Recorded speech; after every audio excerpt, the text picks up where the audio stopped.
I've been on the sourdough journey for about a year now, and honestly speaking, I am enjoying it. There is something deeply satisfying about baking with your sourdough starter that you have fed, you've seen it grow, you bake with it, it does what it's supposed to do. It is just super amazing. Hello, everyone, welcome back to my kitchen. I hope you all are well. Today, I'll be sharing with you how I made these sourdough bagels. Let's get started. Welcome back. I started by preparing and weighing out all my ingredients. I have my bread flour, I have my cold water, my mixing bowl, my salt, I have some brown sugar, some maple syrup, and of course, the most important ingredient, the active sourdough starter. The active sourdough starter is our raising agent, and it's going to serve like our yeast, and it's going to help us to lift our big toes. I'd fed this the previous night. If you watch to the end, you will see how I feed my sourdough starter so that it's ready for me to use the following day.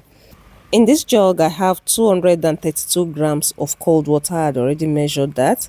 And to that, I'm adding 232 grams of my active starter. I always make sure that I have some starter left. From that little that is left, I am going to create the next batch of my active starter. If you watch this video to the end, I will show you how I feed my starter for it to grow again and for me to use. But I never finish it. Even if it's a dot, it must be left in that bowl, or I change my bowl anyways. It must be left for me to grow the next starter from. So you're just going to mix everything together like this, and next you're going to come in with 27 grams of maple syrup. You're going to tip that in. You're going to also come in with 27 grams of brown sugar. The prep, the initial prepping is very, very easy. It is just the waiting that is that that requires you to be patient and wait for the process, even though it looks like nothing is happening, but you have to trust the process, just the way we have to trust God. Yeah. Okay, you're going to add your salt in as well. Basically, you're going to add everything together apart from the flour. And after mixing that together, I transferred it into my mixer. You can use your stand mixer, you can do it by hand. I am going to be using my Thermomix jug to mix that. So after transferring the liquid, I added the flour on top of it, and straight away I put the dough function, and I mixed that for about 40 seconds, and my dough is already formed. And you're going to transfer it to a work surface like this, and you're just going to look how clean the inside of the Thermomix is. I love the Thermomix. You're just going to put it on the work surface, and you're going to continue to knead. You don't knead it for so long, just make sure everything comes together like I have done here. And after doing that, you're going to round it and place it in a bowl to rest for 1 hour. Some of the benefits of baking with sourdough is that it is good for your gut health. It has lower blood sugar impact for people with blood sugar. It is easier to digest. That is amongst other benefits. You can look up the benefits on Google. Okay. So while my dough is resting, I'm going to go ahead to feed my starter because I'm baking tomorrow again. There is a whole science around when to feed your starter, how to store it, when to be, but I won't bore you with that. So this is me just feeding my starter. I use ratio 1:2. I'm using some flour and equal amount of water, and I'm just going to mix it together like this. Make sure that there are no dry flour left anyway. Just make sure everything is mixed together, and after mixing that, I'm just going to cover it loosely and leave it to this is me mixing. Yes, it's a bit aggressive because I don't want any flour spots inside. And you're just going to place the lid on it and leave it on the countertop for about 4 to 5 hours, depending on how warm your kitchen is. So back to my dough. After 1 hour, the dough is still very stiff and it's just there.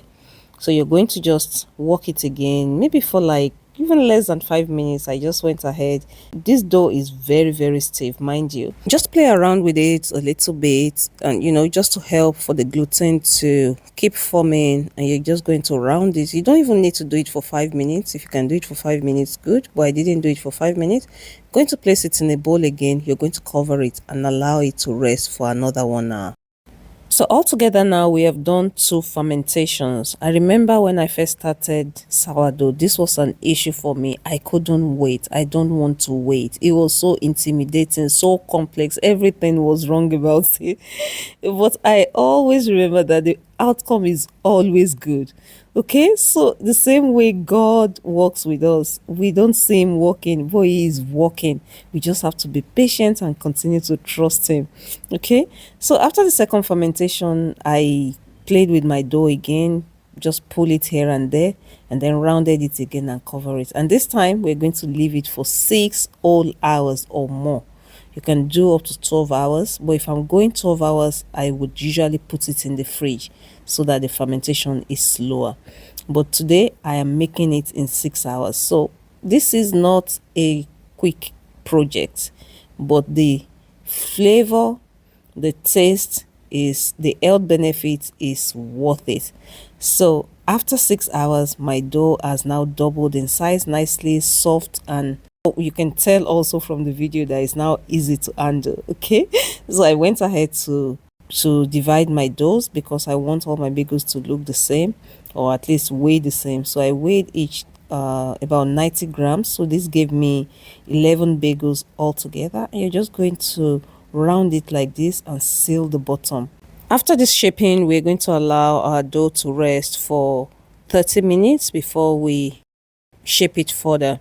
And guys, when I'm talking about sourdough, I'm not talking about the ones they sell in the supermarket. Please do not buy sourdough. It's better you buy sourdough from home bakers or small bakeries. If you're thinking of buying sourdoughs from the supermarket, better just buy the cheaper bread, okay? Because they use yeast, they use vinegar. It's not sourdough again, so you're just paying extra for normal bread that is shaped like sourdough.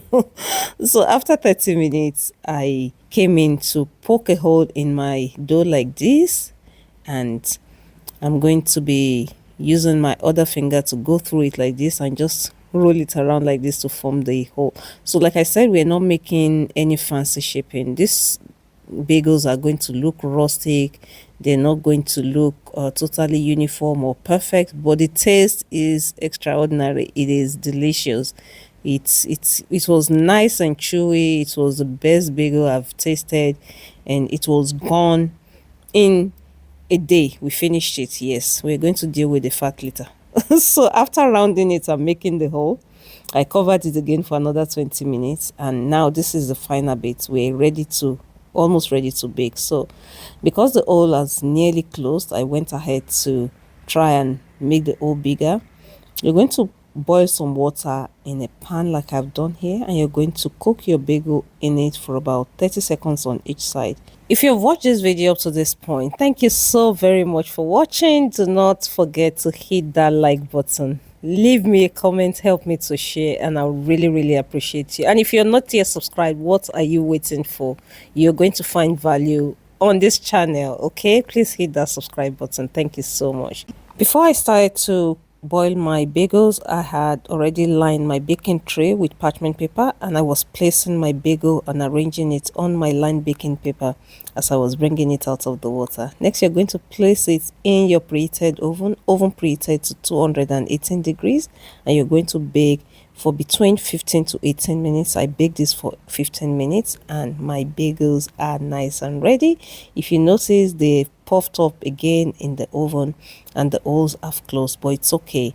That's the starter doing its job, and it is nice, it is chewy, it is very inviting. At this point, I could not wait. I'm supposed to wait for it to cool down, but I just had to slice into this straight away and smother it with some salted butter. And that brings us to the end of today's video. I hope you've enjoyed watching this video. Let me know what you think in the comment section. Are you a fan of sourdough, or you're not even aware they exist, or you don't even eat bread at all? Where do you buy yours from? Do you make or do you buy? I'll see you in the next one. Thank you so much for watching. God bless. Bye-bye.